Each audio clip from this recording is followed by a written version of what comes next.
Hello friends, my self doctor Ashutosh Kumar Singh. आज का हमारा जो टॉपिक है डिजीज ऑफ एक्सटर्नल ईयर। इससे पिछले टॉपिक में हमने पढ़ा था एनाटमी ऑफ एक्सटर्नल ईयर। तो अगर आपने वो वीडियो नहीं देखा तो आप पहले जाकर वो वीडियो देख के आइए। उसके बाद अब हम इसमें डिस्कस करेंगे जो एक्सटर्नल ईयर से रिलेटेड जो जितनी भी डिजीज़ हैं, चाहे वो कंजेनाइटल हो या एक्वायर्ड है। तो इसको हम दो पार्ट में फ्रेंड्स डिस्कस करेंगे। पार्ट वन में branchial sinus and fistula and pre auricular sinus, collaural fistula और पिन्ना डिफॉर्मिटी। जो different type of pinna deformity हैं, वो चाहे कंजेनिटल हो या एक्वायर्ड है। और थोड़ा सा हम ओटोप्लास्टी के बारे में डिस्कस करेंगे। बाकी मैं नेक्स्ट पार्ट में ये सारे टॉपिक कवर होंगे। तो अभी हम पार्ट वन का टॉपिक कवर करते हैं। तो हमारा सबसे पहला जो टॉपिक है वो है ब्रेंकियल साइनस और ब्रेंकियल फिस्टुला। मेरे पिछले से पिछले का जो वीडियो है ब्रेंकियल आर्चेस पे, आप उसको जाके देखिएगा। उसमें मैंने बताया था कि जो हमारा सेकंड ब्रेंकियल आर्च होता है, जो सेकंड ब्रेंकियल आर्च होता है, ये हमारा जो सेकंड ब्रेंकियल आर्च होता है, ये जाके हमारे जो तीनों क्लेफ्ट होते हैं, तीन क्लेफ्ट होते हैं, उनको जाके कवर कर लेता है। तो कवर करने के बाद क्या होता है, तो जो हमारा सेकेंड, थर्ड और फोर्थ क्लेफ्ट होता है, टोटल 4 क्लेफ्ट होते हैं, फर्स्ट, सेकेंड, थर्ड, फोर्थ। तो फर्स्ट क्लेफ्ट से हमारा एक्सटर्नल ऑडिटरी कैनाल का फॉर्मेशन हो जाता है। सेकेंड, थर्ड, फोर्थ जो होते हैं वो ऑब्लिटरेट हो जाते हैं by the second pharyngeal arch. तो बाद में क्या होता है, अगर वो ऑब्लिटरेट नहीं होते हैं तो वो ट्रैक्ट का फॉर्मेशन बना लेते हैं, जिसे कहा जाता है ब्रेंकियल साइनस और ब्रेंकियल फिस्टुला।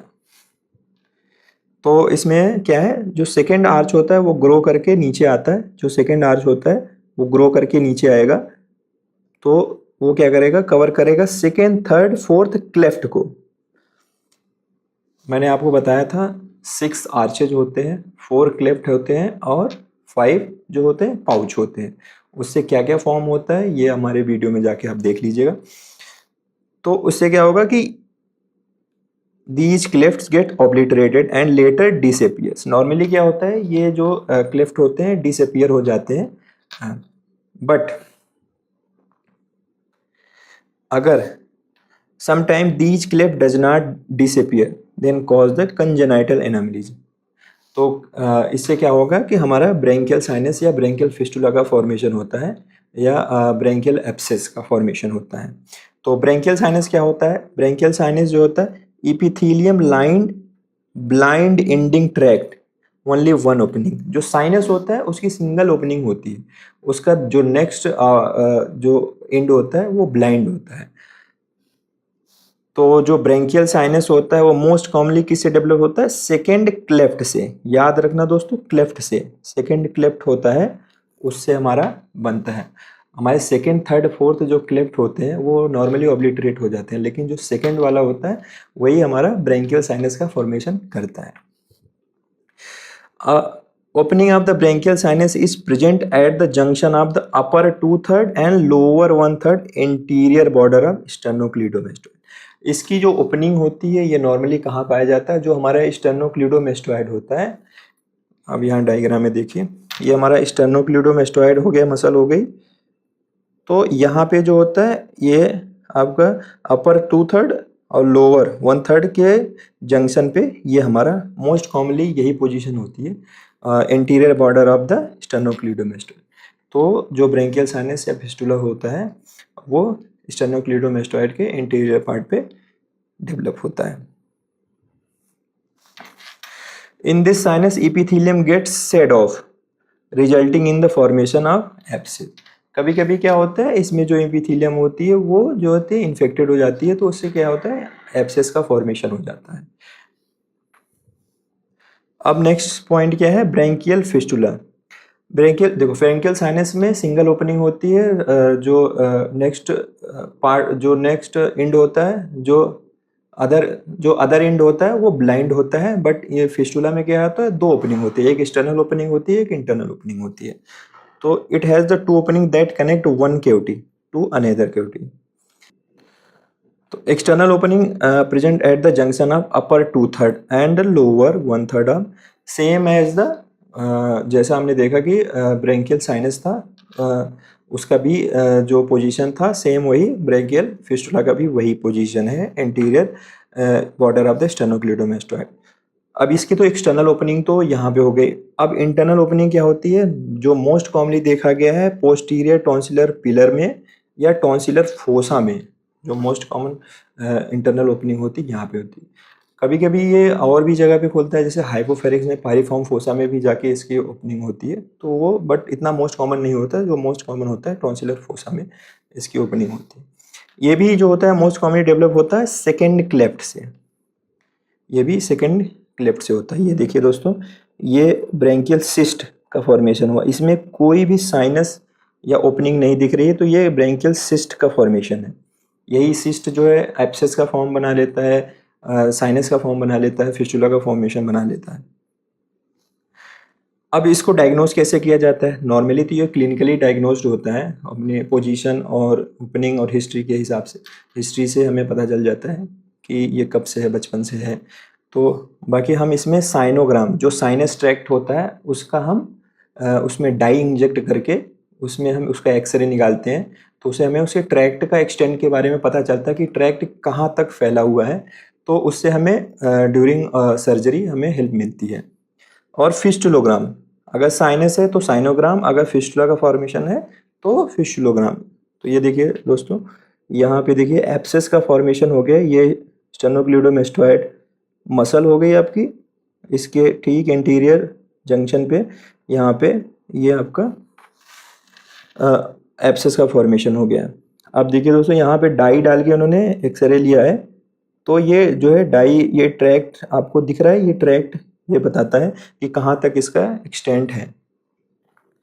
ये देखिए, देखो ये है आपका साइनस। इसमें देखा जाता है कि कभी कभी बच्चे जब इसमें सकिंग करते हैं, देखो इस बच्चे को निप्पल पिलाया जा रहा है, तो इसमें क्या होता है, जो एक्सटर्नल ओपनिंग होती है उसमें पकड़िंग हो जाती है। तो इससे भी हम पता कर सकते हैं कि इसका जो है इंटरनल कनेक्शन है कहीं पे। Then the treatment, branchial sinus और ब्रेंकियल फिस्टुला के लिए, दोनों के लिए जो ट्रीटमेंट होता है, complete excision of the tract. अगर हम पूरा ट्रैक्ट को नहीं निकालेंगे तो रिकरेंस होने के चांस बहुत ज़्यादा रहते हैं, बार बार इन्फेक्शन होता रहेगा, उस पर पस आता रहेगा। तो जो इसका गोल्ड स्टैंडर्ड ट्रीटमेंट होता है वो surgical excision of sinus tract. तो ये प्रोसीजर जनरल एनेस्थीसिया में किया जाता है, लोकल एनेस्थीसिया में दिक्कत होती है, क्योंकि लोकल एनेस्थीसिया में हमें ट्रैक्ट को पूरा फॉलो करके उसको निकालना होता है, तो हमें जो है इसको जनरल एनेस्थीसिया में ही ये प्रोसीजर करते हैं। यहाँ पे देखिए दोस्तों, ये साइनोग्राम या फिस्टुलोग्राम है, यहाँ पे देखिए डाई इंजेक्ट करी गई है इसमें, तो ये ट्रैक्ट पूरा यहाँ तक देखिए गया है, तो इससे में ये फिस्टुलोग्राम है। तो अब इसमें अप्रोच क्या होता है, इसमें सर्जिकल अप्रोच क्या होता है, इसमें होता है step ladder surgical approach. Step ladder surgical approach में क्या होता है कि जहाँ पे साइनस बना हुआ है वहाँ पे पहला इंसीजन वहाँ पे देते हैं।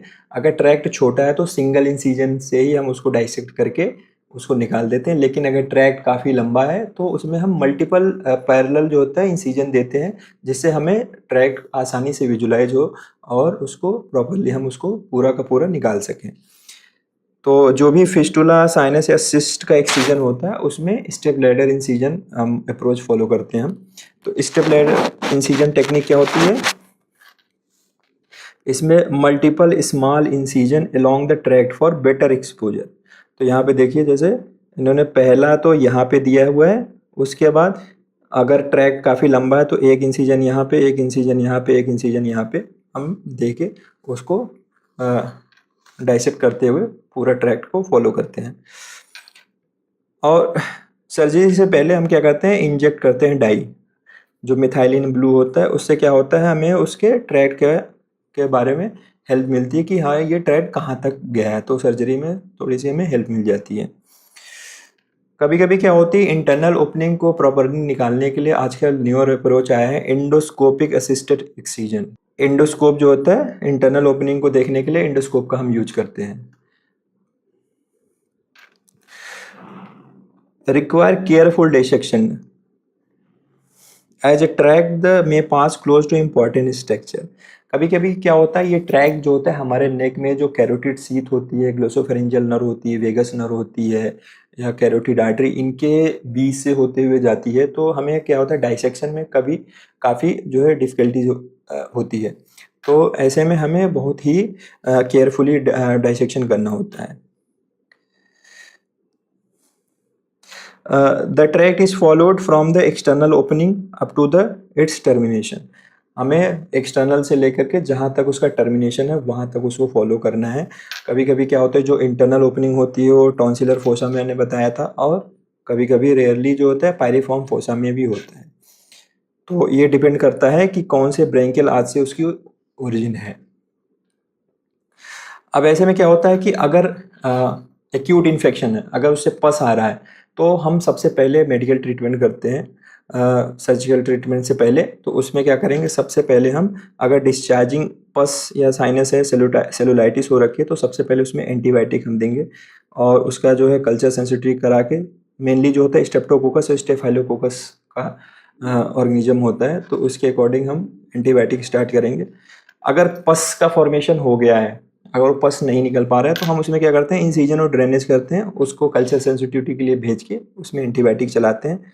जब तक उसका एक्यूट इन्फेक्शन सबसाइड नहीं हो जाता, तब तक के लिए हम कोई सर्जरी नहीं करते। तो surgery is delayed until the acute infection subside. तो यहाँ पर देखिए, यहाँ पे ये इन्होंने क्या किया कि ये ट्रैक्ट जो होता है, यहाँ पे एक इंसिजन दिया है, एक इंसिजन यहाँ पे दिया है, एक इंसिजन यहाँ पे दिया है। अब ये देखो, ये अंदर जाके ओरल कैविटी में जो पायरिफॉर्म जो टॉन्सिलर फोसा होता है, वहाँ पे इसकी इंटरनल ओपनिंग है, एक्सटर्नल ओपनिंग यहाँ पे है। तो इसको हम प्रोब भी डालते हैं, प्रोब डाल के हम इसको देखते भी हैं। डाई, या तो डाई डाल के इसका ट्रैक्ट को फॉलो करते हैं, या तो प्रोब डाल के हम इसको फॉलो करते हैं। उसके बाद हमारा नेक्स्ट टॉपिक है प्री ऑरिकुलर साइनस। अब प्री ऑरिकुलर साइनस क्या होता है, हमने अपने फेरेंजियल आर्चेज की वीडियो में बताया था कि जो हमारा पिन्ना का फॉर्मेशन होता है वो 6 हिलॉक्स से होता है, और जो 6 हिलॉक्स होते हैं वो बनते किससे हैं, फर्स्ट फेरेंजियल आर्च और सेकेंड फेरेंजियल आर्च मिलके 6 हिलॉक्स बनाते हैं। जो फर्स्ट फेरेंजियल आर्च होता है, जिसे मैंडिबुलर आर्च भी कहा जाता है या एम आर्च भी कहा जाता है, वो 1, 2 और 3 जो होता है हेलॉक्स का फॉर्मेशन करते हैं। बाकी जो हाइवाइड आर्च होता है, जिसे सेकेंड आर्च भी कहा जाता है, एच आर्च भी कहा जाता है इसे, ये क्या बनाता है आपका 4th एंड 5th हिलॉक बनाता है। अब ये हिलॉक्स क्या होते हैं, आपस में फ्यूज करके पिन्ना का डिफरेंट डिफरेंट पार्ट बनाते हैं, हेलिक्स, एंटी हेलिक्स और कॉन्का, ये सब पार्ट बनाते हैं। तो अगर हिलॉक्स में फ्यूजन में प्रॉपर फ्यूजन नहीं होता है, तो ये पिन्ना की डिफॉर्मिटी हो जाती है, जिसे कहा जाता है प्री ऑरिकुलर साइनस। तो इसकी जो ओपनिंग होती है, यहाँ पे देखिए दोस्तों, यहाँ पे इसकी ओपनिंग है, ये रहा प्री ऑरिकुलर साइनस। साइनस का मतलब सिंगल ओपनिंग, मतलब अदर जो नेक्स्ट इंड होगा, दूसरा इंड होगा वो ब्लंट होगा। इसमें सिंगल, साइनस में सिंगल होता है, फिस्टुला में 2 होती है, सिंगल में, साइनस में सिंगल ओपनिंग होती है। तो इसकी जो ओपनिंग होती है, जो प्री ऑरिकुलर साइनस होता है, जो हमारा क्रक्स होता है हेलिक्स का, ये हमारा पूरा क्या हो गया, हेलिक्स हो गया। तो इसका क्रक्स होता है उसके इंटीरियर पार्ट में, वहाँ पे बनता है। तो ये हिलॉक के फ्यूजन, अगर हिलॉक का फ्यूजन प्रॉपर नहीं होता है, या फर्स्ट या सेकेंड फ्रेंजियल आर्चेस का फ्यूजन नहीं होता, तो उसकी वजह से यहाँ पे साइनस का फॉर्मेशन हो जाता है। तो इसकी ओपनिंग कहाँ होती है, anterior to the pinna, just anterior to the anterior turn of helix. ये एंटीरियर टर्न ऑफ हेलिक्स के जस्ट एंटीरियर होता है। It is form due to the defective fusion of 6 auricular hillocks which is form by the first branchial arches and second branchial arches. तो first और second branchial arches से hillocks बनता है। अगर तो इसमें किसी भी चीज़ में फ्यूजन में या डेवलपमेंट में डिफॉर्मिटी होती है, तो उसकी वजह से प्री ऑरिकुलर साइनस का फॉर्मेशन होता है। इसका भी इन्वेस्टिगेशन मेनली क्लिनिकली डायग्नोज करते हैं, बट इसमें भी साइनस का फॉर्मेशन है, तो इसमें भी हम साइनोग्राम कराते हैं, डाई डाल के एक्सरे लेते हैं, तो उसमें साइनोग्राम कराते हैं। ये देखिए दोस्तों, यहाँ पे डाई इंजेक्ट करी है हमने, डाई इंजेक्ट करते हैं और इसका एक्सरे लेते हैं। ये डाई को हम जब ड्यूरिंग सर्जरी, तो प्री सर्जरी से पहले भी इसको डाई को इंजेक्ट करके तब हम ट्रैक्ट को फॉलो करते हैं। तो हम पहले इसमें डाई डाल देते हैं, फिर हम एक इंसिजन लगाते हैं जो साइनस होता है उसके चारों तरफ क्रूशिएट इंसिजन लगाते हैं। उसके बाद हम उसको होल्ड कर लेते हैं। देखिए दोस्तों, ये जो ट्रैक्ट था उसको होल्ड करके उसको पुल कर लिया है, और उसके बाद हम उसके चारों तरफ डाइसेक्शन करते हैं। जहाँ तक ट्रैक्ट होता है उसको चारों तरफ से डाइसेक्ट करते करते लास्ट इंट तक जो उसका ब्लेंड इंट है वहाँ पे पहुँच जाते हैं। तो वहाँ से उसको कट करके निकाल देते हैं। उसके बाद हम सूचरिंग कर देते हैं। अगर ट्रैक्ट का थोड़ा सा भी पार्ट अगर बच जाता है तो उससे क्या होता है, वो रिकरेंस के चांसेस बढ़ जाते हैं। तो ट्रीटमेंट में क्या है, अगर एसिम्प्टोमेटिक है, मतलब कोई इन्फेक्शन नहीं हो रहा है, कोई उसको दिक्कत नहीं हो रही है पेशेंट को, तो हमें कुछ नहीं करना है, सिर्फ ऑब्जर्व करना है। तो कोई ट्रीटमेंट नहीं करना होता, ऑब्जर्वेशन करना होता है। अगर इन्फेक्टेड है, एक्यूट इन्फेक्शन है, तो हम सबसे पहले उसमें मेडिकल ट्रीटमेंट करेंगे। मेडिकल ट्रीटमेंट में क्या, इसको एंटीबायोटिक देंगे। अगर एब्सेस का फॉर्मेशन हो रहा है, पस भरा हुआ है, तो उसको इंसिजन ड्रेनेज करके उसका पस कल्चर के लिए भेज देंगे, और जो उसकी प्रॉपर एंटीबायोटिक है उसको चलाएंगे। इसकी भी डेफिनेटिव सर्जरी क्या है, complete surgical excision of sinus tract. तो इसका भी जो गोल्ड स्टैंडर्ड ट्रीटमेंट है इसका है सर्जिकल अप्रोच, वो है जो भी इसका ट्रैक्ट है उसको सर्जिकली पूरा कंप्लीट रिमूव करना है। इसमें रिकरेंस बहुत ही ज़्यादा कॉमन होता है अगर ट्रैक्ट प्रॉपरली नहीं निकाला गया इंटायरली। तो और इसमें क्या होता है, वही डाई हम इसमें भी डालते हैं, या प्रोब डाल के हमें प्रोब से पता चलता है कि कहाँ पे वो उसकी ब्रांचिंग है, कहाँ पे उसका ट्रैक्ट कहाँ पे जा रहा है। तो प्रोब से हमें इस चीज़ का इंट्रो में पता चल जाता है। उसके बाद हमारा थर्ड टॉपिक है कॉल ऑरल फिस्टुला। अब ये जो होता है ये बहुत ही रेयर होता है, रेयर कंजेनाइटल फिस्टुला होता है। इसमें क्या होता है, ये कनेक्ट करता है जो एक्सटर्नल ऑडिटरी कैनाल का जो फ्लोर होता है। तो एक्सटर्नल ऑडिटरी कैनाल से ये आपका जो स्किन ऑफ नेक होती है, इसमें भी वही इंटीरियर बॉर्डर ऑफ ये स्टेर्नोक्लेडोमेस्टोइड मसल है। तो यहाँ के इसके इंटीरियर बॉर्डर पे इसकी जो इंटरनल ओपनिंग होती है वहाँ पे होती है। तो ये जो होता है ये फर्स्ट ब्रेंकियल क्लेफ्ट से बनता है। तो फ्रेंड्स याद रखना, क्लेफ्ट से बनता है। तो जो क्लेफ्ट होता है क्या बनाता है, एक्सटर्नल ऑडिटरी कैनाल। तो अगर इसमें कोई डिफॉर्मिटी होती है फ्यूजन में, तो ये इसमें ट्रैक्ट का फॉर्मेशन हो जाता है। तो जो ईएसी से एक्सटर्नल ऑडिटरी कैनाल से एक ट्रैक्ट का फॉर्मेशन होता है जो खुलता कहाँ पे है, जो हमारा मैंडिबल होता है और जो स्टेर्नोक्लेडोमेस्टोइड के बीच में इसकी ओपनिंग होती है। When it persists as a tract between the EAC and the neck skin is termed as col oral fistula. Collaural fistula ये हो गया आपका जो EAC को नेक स्किन से कनेक्ट करता है। ठीक है दोस्तों, अब इसकी एक्सटर्नल ओपनिंग कहाँ होती है, इसकी इस एक्सटर्नल ओपनिंग जो होती है वो floor of external auditory canal. External opening floor of, ये हमारा एक्सटर्नल ऑडिटरी कैनाल है, इसके फ्लोर पे यहाँ पे इसकी एक्सटर्नल ओपनिंग होती है। इंटरनल ओपनिंग जो होती है अपर नेक में, ये इंटीरियर ऑफ द स्टेर्नोक्लेडोमेस्टोइड जो होती है इसकी इंटीरियर बॉर्डर पे होती है। कभी कभी ये ट्रैक्ट यहाँ पे देखो दोस्तों, यहाँ पे पैरोटिड होता है, पैरोटिड ग्लैंड होती है। तो कभी कभी ये ट्रैक्ट थ्रू द पैरोटिड जाती है, और पैरोटिड के बीच में जो रहती है, जो सुपरफिशियल लोब और डीप लोब होता है, इसके बीच में फेशियल नर्व का भी की एंट्री होती है। तो कभी कभी ये सर्जरी थोड़ी सी कॉम्प्लिकेटेड हो जाती है, क्योंकि जो है हमें डाइसेक्शन बहुत प्रॉपरली करना होता है। कभी कभी इसमें सुपरफिशियल पेरिडोक्टमी भी करने की ज़रूरत पड़ती है, क्योंकि अगर फेशियल नर्व के आसपास होती है तो हमें फेशियल नर्व को बचाना पड़ता है। तो इसमें क्या होता है, the tract usually passes close to the parotid gland and the facial nerve. तो इसका क्लिनिकल फीचर क्या होता है, क्या क्लिनिकल फीचर होगा इसमें, clinical feature recurrent discharge from the external auditory canal. कभी कभी क्या होता है टीएम नॉर्मल होती है, लेकिन बार बार डिस्चार्ज की हिस्ट्री रहती है कि जो है कान से मवाद आ रहा है, कान से पस डिस्चार्ज हो रहा है। तो और इसकी दूसरी स्मॉल ओपनिंग जो होती है अपर नेक में होगी। ये रेयर कंजेनाइटल डिजीज है, तो बहुत रेयरली देखने को मिलता है। रिकरेंट इन्फेक्शन होगा abscess around the parotid region और अपर नेक। इसमें भी क्या कराएंगे इन्वेस्टिगेशन में, फिस्टुलोग्राम कराएंगे या साइनोग्राम कराएंगे ट्रैक्ट को देखने के लिए कि ट्रैक्ट कहाँ कहाँ के होकर गया है। इसमें सीटी फिशियोलॉग्राफी या एमआरआई कराते हैं। एमआरआई इसलिए कराते हैं क्योंकि हमें अगर ट्रैक्ट वाया पैरोटिड ग्लैंड या फेशियल नर्व के पास से जा रही है तो उससे हमें थोड़ा आइडिया लग जाता है कि कहाँ पे जो है उसका क्या रिलेशन है फेशियल नर्व से और पैरोटिड से।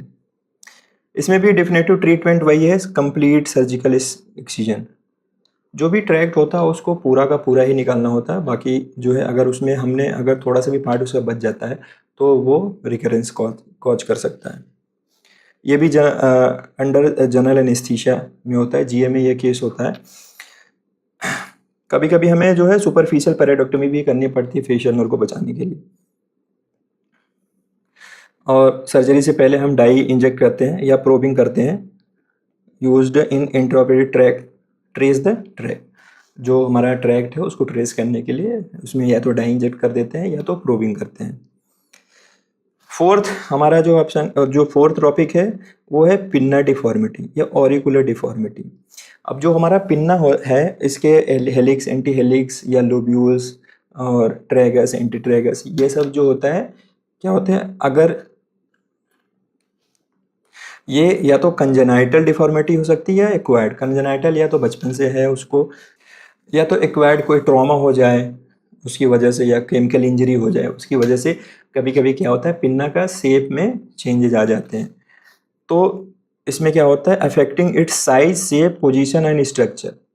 तो जो इसका शेप, साइज, पोजीशन और जो है इसका स्ट्रक्चर में चेंजेज आ जाते हैं तो उसे कहा जाता है पिन्ना डिफॉर्मिटी। तो ये देखिए यहाँ पे देखिए इसके पिन्ना यहाँ पे है ही नहीं तो इसे एनोसिया कहा जाता है। बैट ईयर में देखिए क्या होता है, बैट ईयर में जो होता है जो एंटी हेलिक्स है वो प्रॉपरली डेवलप नहीं होता है। लूप ईयर में देखिए जैसे लूप जैसा बना रखा है, पिन्ना जो है लूप जैसा हो रखा है। माइक्रोसिया में पिन्ना तो है बट उसकी साइज बहुत ही छोटी है और डिफॉर्म्ड है। कप ईयर में देखो ये रोल करके कप जैसा बना लिया है, ये पूरा पिन्ना एक कप जैसा बन गया है। क्रिप्टोसिया में देखो जो अपर पार्ट है पिन्ना का वो जो स्किन है स्कैल्प की उसमें बरीड हो गया है। तो इसको हम पूरा डिटेल में अभी नेक्स्ट अपने उसमें पढ़ेंगे।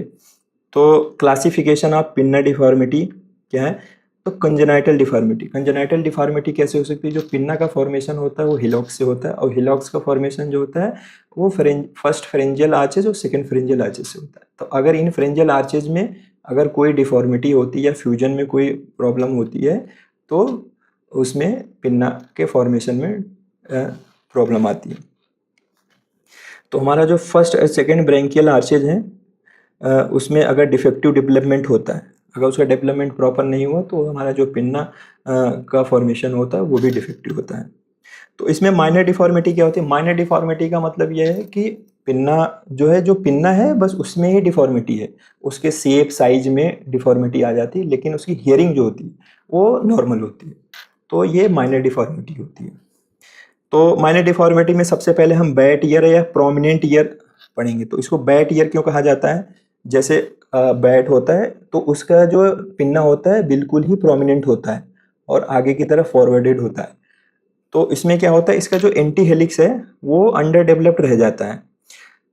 एक तो पहली चीज ये होगी, और जो इसका जो कॉन्का मेस्टोइड एंगल है, कॉन्का मेस्टोइड एंगल होता है नॉर्मली क्या होता है 30 से कम होना चाहिए, 25 डिग्री से 30 से कम होना चाहिए।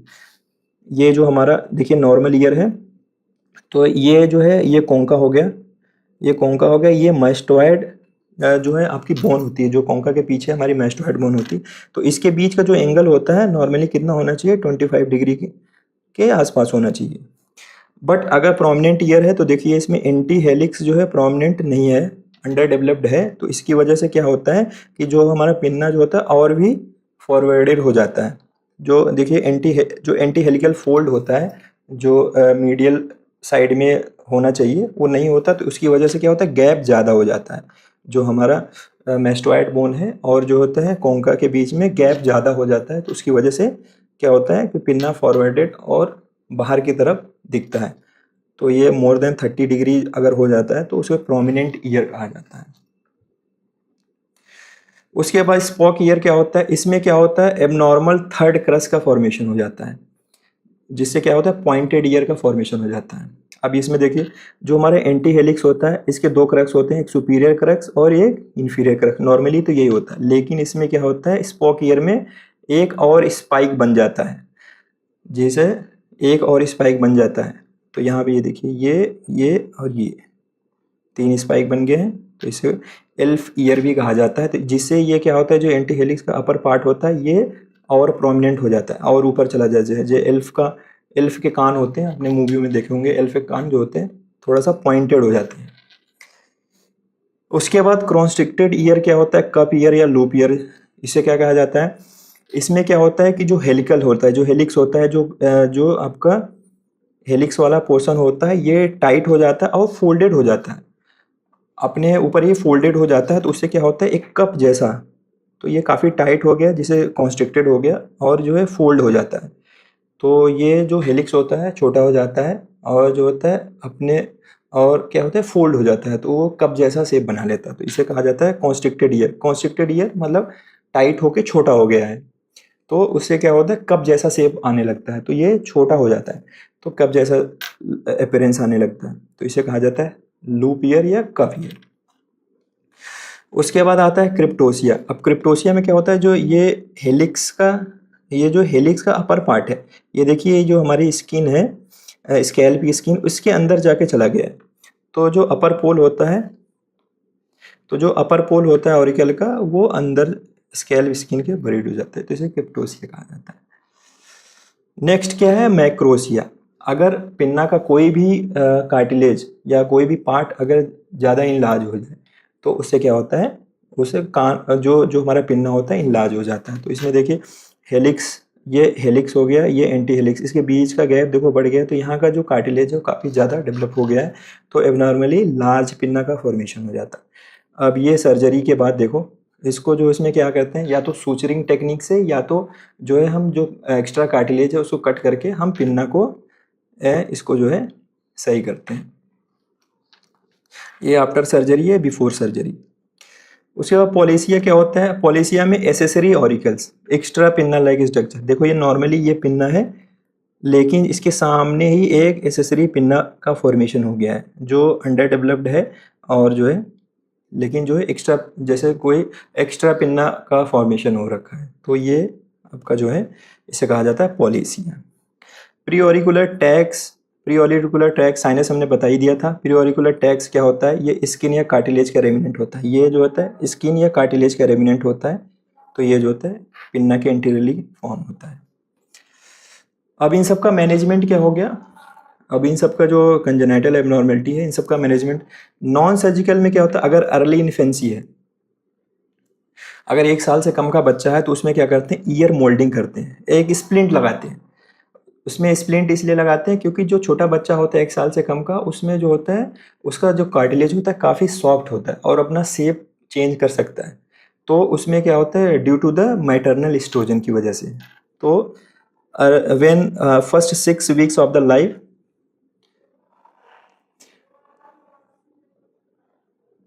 तो auricle first week of the life auricle cartilage is soft due to the maternal estrogen, maternal. तो उसमें क्या करते हैं उसको करेक्ट करते हैं मोल्डिंग से। अब इसमें आपको मैं दिखाता हूँ, ये देखिए ये क्या करते हैं, इसमें मोल्डिंग करते हैं, इसमें स्प्लिंट लगा दिया, उसके देखिए इसमें स्प्लिंट लगा दिया, जो आपका हेलिक्स एंटी हेलिक्स के बीच में स्प्लिंट लगा दिया, और उसके बाकी पार्ट होते हैं उसको कवर कर देते हैं। तो इससे क्या होता है ये प्रॉपर शेप में आ जाता है कान में, तो इसमें कोई सर्जरी करने की ज़रूरत नहीं पड़ती है। ये तो नॉन सर्जिकल टेक्निक हो गया। अब सर्जिकल टेक्निक में क्या करते हैं, ओटोप्लास्टी करते हैं, ये कॉस्मेटिक रिकंस्ट्रक्शन होता है। अब इसमें जो है प्रोमिनेंट ईयर, स्ट्रेल ईयर और क्रिप्टोसिया इन सब में किया जाता है। उसके बाद ऑरिकुलर रिकंस्ट्रक्शन या पिन्नाप्लास्टी, जिस सर्जिकल अप्रोच में एक नेक्स्ट ये भी होता है ऑरिकुलर रिकंस्ट्रक्शन एंड पिन्नाप्लास्टी। इसमें क्या होता है ऑटोलॉगस जो कोस्टल कार्टिलेज ग्राफ्ट लेते हैं, जो हमारे जो कार्टिलेज होते हैं यहाँ से ग्राफ्ट लेते हैं और पिन्ना हम बनाते हैं, बाहर जो है पिन्ना का फॉर्मेशन करते हैं, उसका कार्टिलेज एक्चुअली हम कार्टिलेज जो हमारा जो कोस्टल कार्टिलेज होता है उसी को शेप देके हम कार्टिलेज बनाते हैं और उसमें जो है उसको इंसर्ट करके हम पिन्ना का फॉर्मेशन करते हैं। तो अगर एनोसिया है या पिन्ना डिफॉर्मिटी बहुत ज़्यादा है तो ऐसे में हम कोस्टल कार्टिलेज का यूज करते हैं। तो इसके जो है 2 टेक्निक्स होती हैं, ब्रेन टेक्निक, नगाटा टेक्निक, बस आप नाम जान लीजिए, बाकी डिटेल में नहीं जाना इसमें। और इम्प्लांट्स का भी यूज करते हैं, मेडपोर जो पोरस पॉलीइथाइलिन होता है उसमें इम्प्लांट्स का भी यूज करते हैं। या प्रोस्थेटिक ईयर होता है, सिलिकॉन ईयर होता है, बने बनाए पिन्ना आते हैं सिलिकॉन ईयर, उसको हम लगा देते हैं। रिकंस्ट्रक्शन की टाइमिंग क्या होती है, पिन्ना की रिकंस्ट्रक्शन की टाइमिंग क्या हो गई, अगर सर्जिकली में देखा जाए तो बिटवीन द 6 to 10 ईयर, क्योंकि जब रिब कार्टिलेज लार्ज इनफ हो जाए, आज इनफ, जब जो है कार्टिलेज पूरे तरह से डेवलप हो जाए, मेच्योर हो जाए, तब हम जो है उसको उसका कार्टिलेज से पिन्ना का फॉर्मेशन करते हैं। उससे पहले क्या कहते हैं, associated hearing rehabilitation. Rehabilitation, hearing rehabilitation किसे कहते हैं, बोन एंकर्ड हियरिंग एड्स, बा का यूज करते हैं या कैनालोप्लास्टी करते हैं। अगर एट्रेसिया है, ये ऐसी एट्रेसिया है तो कैनालोप्लास्टी करते हैं, कैनाल का फॉर्म एक्सटर्नल ऑडिटरी कैनाल को भी बनाते हैं, ठीक है। अब ओटोप्लास्टी क्या होता है, अभी आपने पढ़ा कि ओटोप्लास्टी कॉस्मेटिक रिकंस्ट्रक्शन करते हैं। तो इसमें क्या कहते हैं, अगर प्रोमिनेंट ईयर है, बैट ईयर है, बहुत ज़्यादा एंगल है, तो इसमें क्या करेंगे कि otoplastic is a cosmetically surgical procedure perform to correct deformity of the auricle. Most commonly prominent ear, bat ear में यूज किया जाता है, बट ऑल अदर कंजेनाइटल और एक्वायर्ड डिफॉर्मिटी में भी कर सकते हैं इसको। तो इसमें क्या होता है, पहले स्टेप में क्या करते हैं, पहले स्टेप में अब ये जो है इसमें यहाँ पोस्ट ऑरिकुलर जो होता है पिन्ना के कार्टिलेज पे, यहाँ पे हम देते हैं इंसीजन, ठीक है, बैक ऑफ द ईयर में इंसीजन देंगे। दूसरा स्टेप क्या करेंगे, उसके बाद हम क्या करेंगे, जो एक्सेस स्किन है उसको कट करके निकाल देंगे, जो एक्सेस स्किन है उसको कट करके निकाल देंगे। और अगर कोंका बहुत ज़्यादा बिगर है तो कभी कभी हम कोंकल कार्टिलेज को भी कट करके निकाल देते हैं, जिससे हमारा जो साइज हो तो कम हो जाए। उसके बाद हम उसको सूचर कर देते हैं। After excess skin is excise concha is sutured with mastoid. तो जो हमारा देखिए यहाँ पे इसको सूचर करने के बाद हमने इसको मैस्टोइड से इसको सूचर कर दिया है, उसको पास ला दिया, जिससे जो अभी पिन्ना काफ़ी दूर था और इनलार्ज जो पार्ट था, जो एक्स्ट्रा पार्ट था कार्टिलेज का, उसको कट करके हमने निकाल दिया। तो permanent suture in the cartilage pull the ear close to the skull. तो इसको हम क्या करते हैं, जो हमारा मैस्टोइड का, जो मैस्टोइड बोन के ऊपर का जो मसल होती है, उससे जो है उसको सूचर करके उसको क्लोज ला देते हैं, उसके बाद इसको हम सूचर कर देते हैं। तो इससे क्या होता है, कुछ दिनों बाद ये पास में आके जुड़ जाते हैं। तो जो हमारा प्रोमिनेंट ईयर था अब उसका एंगल मेंटेन हो जाता है, लेस देन 25 डिग्री सेंटीग्रेड हो जाता है। तो आइडियल एज क्या होती है ओटोप्लास्टी की, आइडियल एज जो होती है 5 to 6 year of age, otoplasty में 5 to 6 ईयर ऑफ एज। और जो आपका इसमें क्या करते हैं, जो ऑरिकुलर रिकंस्ट्रक्शन करते हैं तो पिन्नाप्लास्टी में, तो उसमें क्या होता है 6 to 10 ईयर। तो 5 to 6 और 6 to 10 ईयर, क्योंकि जो ऑरिकल का साइज होता है वो 90% एडल्ट साइज में इस एज में पहुंच जाता है, और कार्टिलेज जो होता है स्टिल प्लाएबल, सो ईजियर रीशेपिंग, तो वो काफ़ी फ्लेक्सिबल होता है, तो उसको रीशेपिंग करने में आसानी होती है इस एज में। बिफोर स्कूल गोइंग एज, तो 5 से 6 साल का जो बच्चा होता है उसको 5 से 6 साल के बाद ही स्कूल जाता है, उससे पहले ही हम उसका जो है उसका ओटोप्लास्टी कर देते हैं, जिससे उसको जो है साइकोलॉजिकल स्ट्रेस ना हो और कोई उसके बुली न करे। तो प्रिंसिपल क्या होता है ओटोप्लास्टी का, ओटोप्लास्टी का प्रिंसिपल क्या होता है, क्रिएट ए नेचुरल ऑरिकुलोमेस्टोइड एंगल। तो जो प्रोमिनेंट ईयर था तो उसका पिन्ना बहुत ही ख़राब लग रहा था, तो उसमें क्या करता है, उसका एंगल बढ़ा हुआ था, तो उसको एंगल को हम नॉर्मल एंगल पे ले आएंगे। उसके बाद रिकंस्ट्रक्ट और attenuate the anti helical fold और reduce the conchal hypertrophy if present. तो जो जो हमारा कोंका था उसका अगर कार्टिलेज काफ़ी इनलार्ज है तो उसको हम उसको कट करके या सूचरिंग मेथड से उसको जो है उसको नॉर्मल पोजीशन में लाएंगे। Achieve symmetry with the opposite ear and maintain the natural contour without sharp edges. अब टेक्निक क्या है ओटोप्लास्टी की, ओटोप्लास्टिक की टेक्निक क्या है, ओटोप्लास्टी का 2 मेन कैटेगरी में कैटेगराइज किया है। एक होता है कार्टिलेज स्पेयरिंग टेक्निक और एक होता है कार्टिलेज स्कोरिंग या कटिंग टेक्निक। तो कार्टिलेज स्पेयरिंग में हम कार्टिलेज को कट करके नहीं निकालेंगे, जो एक्स्ट्रा पार्ट है हम उसको कट करके नहीं निकालेंगे। इसमें क्या करेंगे, सूचर करेंगे। इसमें केवल क्या करेंगे, सूचर करके उसको पास पास ले आएंगे, तो रीसेप करेंगे ऑरिकल को विदाउट कटिंग द कार्टिलेज। तो इसमें दो टेक्निक होती है, एक मस्टार्ड टेक्निक होती है, एक फर्नेस टेक्निक होती है। बस नाम जान लीजिए, बाकी इसको डिटेल में जानने की जरूरत नहीं है। कभी हो सकता है ऑटोप्लास्टी पे ये क्वेश्चन आ सकता है। उसके बाद कार्टिलेज स्कोरिंग में और कटिंग टेक्निक में इसमें क्या करते हैं, हम जो एक्स्ट्रा पार्ट होता है कार्टिलेज का उसको हम कट करके निकाल देते हैं। तो इसमें जो कार्टिलेज इज थिक और स्टिफ, जो ओल्डर पेशेंट, ये ज़्यादातर ओल्डर पेशेंट में हम करते हैं, तो उसमें जो है क्या होता है, बहुत स्टिफनेस होती है, तो वो पास में आने तो सूचरिंग टेक्निक से नहीं हो पाता है। तो उसमें क्या होता है, एक्स्ट्रा पार्ट जो होता है कार्टिलेज का हमें उसे निकालना ही पड़ता है। तो इसमें कौन सी टेक्निक यूज होती है, कन्वर्ज टेक्निक और स्टेनस्टॉर्म टेक्निक। तो ये INI-CT में ये ओटोप्लास्टी पे क्वेश्चन आ सकता है, तो आप इसको देख लेना। अब इसमें सर्जिकल स्टेप क्या है, सर्जिकल स्टेप मैंने आपको ऊपर बता दिया था। सबसे पहले एनेस्थीसिया, लोकल एनेस्थीसिया में दे सकते हैं, एडल्ट है तो लोकल एनेस्थीसिया में कर सकते हैं, और अगर बच्चा है तो उसको जनरल एनेस्थीसिया में करना पड़ेगा। इंसीजन, पोस्ट ऑरिकुलर इंसीजन देंगे बिहाइंड द ईयर, और एक्सपोजर क्या करें, स्किन को एलिवेट करेंगे और जो कार्टिलेज है उसको एक्सपोज करेंगे। उसके बाद जो भी मस्टार्ड सूचर टेक्निक या फर्नास सूचर टेक्निक से करेंगे, या फिर हमारा जो अभी हमने पढ़ा जो है कन्वर्ज टेक्निक या स्टेनस्टॉर्म टेक्निक, अगर कट करके निकालना होगा तो कट करके निकाल देंगे। उसके बाद इसको इनको सूचर कर देंगे बिहाइंड द ईयर मेस्टोहेड से, और जो होता है उसके बाद उसको छोड़ देंगे तो वो अपने पोजीशन पे आ जाएगा। बाकी का नेक्स्ट पार्ट 2 में इसको डिस्कस करेंगे दोस्तों। चैनल को सब्सक्राइब जरूर कर लीजिएगा। बाकी का नेक्स्ट वीडियो में मिलते हैं। Thank you.